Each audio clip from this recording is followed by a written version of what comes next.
back to Underrated Movies. I am your guy, I am your man, Mr. Alton Henry, and today I'd like to talk to you of another film that I think is severely underrated, and it's actually a Quentin Tarantino film. Now, could you guess what that could be?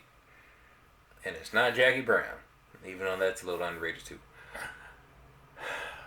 Let's say it was part of a double feature. The Grindhouse. Quentin Tarantino's Grindhouse. Just 1, 2, Cannes Film Festival. Starring Rosario Dawson, Kurt Russell, Rose McGowan, and Trace Thoms. With also Mary Elizabeth Winstead and Zoe Bell, who plays herself in the film. And it's simple premise. It's a horror film. It's an action horror film. Simple premise. It's about a stuntman killer who pursues women with his death-proof car. And kills them with it. It's somewhat of an original premise, I'd say. Unlike any other horror film that I've seen like it. And it's a very different one, and I really admire this film for being a different type of horror film. It's a slasher film. It's categorized as a slasher film, but a unique one by the legend himself. This was a part of a double feature release under the title Grindhouse, which was released back in April of 2007, which I will remember the event, and I could tell you it was one of the best experiences I had in the film, or to go to any movie theater. It was like one of the best. 2 films, 1 glorious evening. Man, ooh, I remember seeing this with my dad, and I personally enjoyed it. Yeah, fake trailers and everything with it, but with this film, it is unlike really any horror film I've seen, but it's more of Quentin Tarantino style. You have the fancy dialogue, you have the long drawn out one sequence locations where you're kind of at a majority of where the film takes place, or a good portion of it, and you have good performances. This is one of Kurt Russell's best performances in here.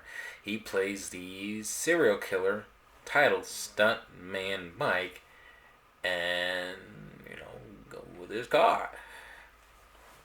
He's pretty much the highlight of the movie, where he's kind of just in this character that slowly kind of reveals himself, and then when you're around him, he seems like a normal guy, but then there's certain little details that just happens that seems kind of off about him, and the more he hangs around with the girls, the more you kind of become suspicious about him.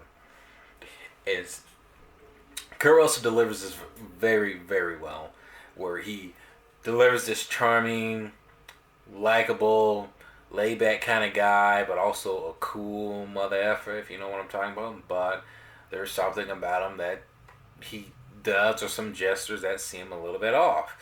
And you kind of get that vibe, especially one particular scene, spoiler, where he's talking to one of his first victims, and he does this weirdo, like, hesitant kind of like sneeze, and you think, is he gonna sneeze? Is he gonna sneeze? And it's just like, where was that going? And that part was just so slowly built up, but like not to where you expect it. But when that part happens, you think it's like something that's gonna happen normally, but then it just prolongs a little bit to where it seems a little bit off about the guy, and you're like, what the heck was that? And there's a few moments of that, but Quentin Tarantino doesn't do that a whole lot. And it's funny, there's a moment in the film where you actually kind of, I guess, become self-aware that some of the villains, some of the characters are going to be in a very, very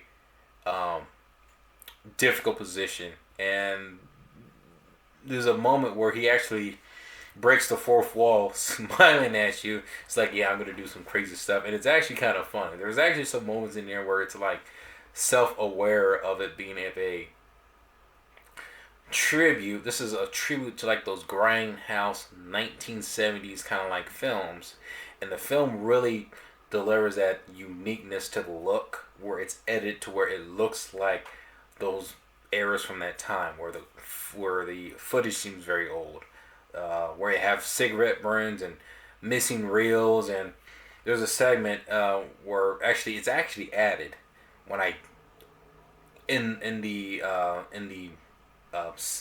single DVD release, uh, where there's this big old long lap dance sequence. It was taken out of the Grindhouse release. Said missing reel. I remember my reaction to that, and audiences really wanted to see that scene. But right when that scene was about to happen, it cuts and it says missing reel, and then everybody in the audience was like, "Oh man!" It was actually kind of funny. But here they edited that scene back to see the full extent of it. But then there's still little moments of snippets to where it's like it feels like it's missing, just because the film pays tribute to that time era where you have missing footage, you have footage that is scratched or just not seen very well during that time. And this film is kind of broken down into like two parts. Part 1 and Part 2. Part 1 gets through the first victims, and then Part 2, Stuntman Mike centers on the next victims. And everybody does a phenomenal job. Every actor in here does pretty good. Even Quentin Tarantino himself acts in this film as a bartender in the first half of the film, which he's not bad in here. He's actually a decent actor, but he was actually pretty good in here too.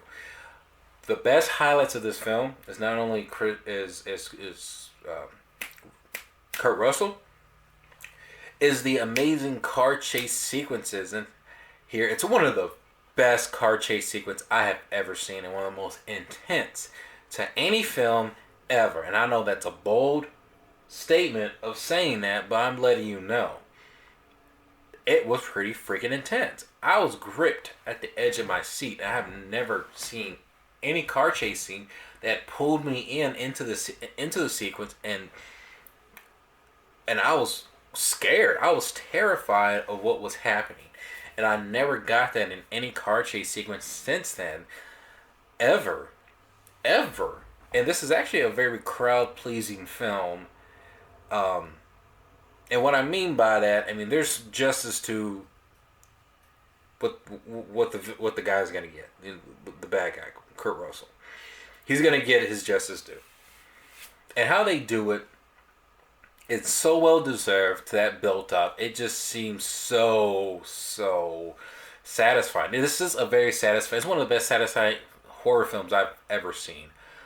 Though there are moments in there where it feels like there's certain moments in here or certain scenes where it does feel a little bit too long, because the dialogue does kind of stretch out quite a bit. Quentin Tarantino has at least maybe 4 or 5 sequences here where the dialogue maybe could have been trimmed a little bit, because you're kind of wanting to know where it's going. Really, the gist is you're trying to just getting to know these characters, and you're just learning more about them and their own personal lives. And then Stuntman Mike comes along and just trying to takes it out. So he's trying to figure out ways to make these characters interesting, to kind of stretch it out as much as you can.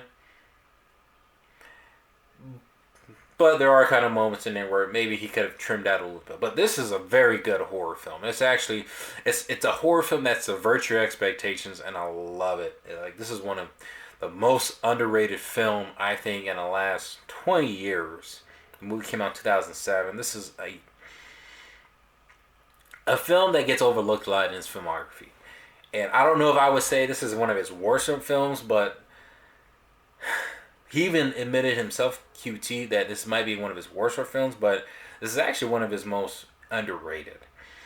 Please check it out. Let me know in the comment section below. Please see Death Proof. I mean, this is a good film. You gotta kind of have patience with it, but because it does take its time. But when it really kicks in with some of these sequences, it really, really, really delivers for the best.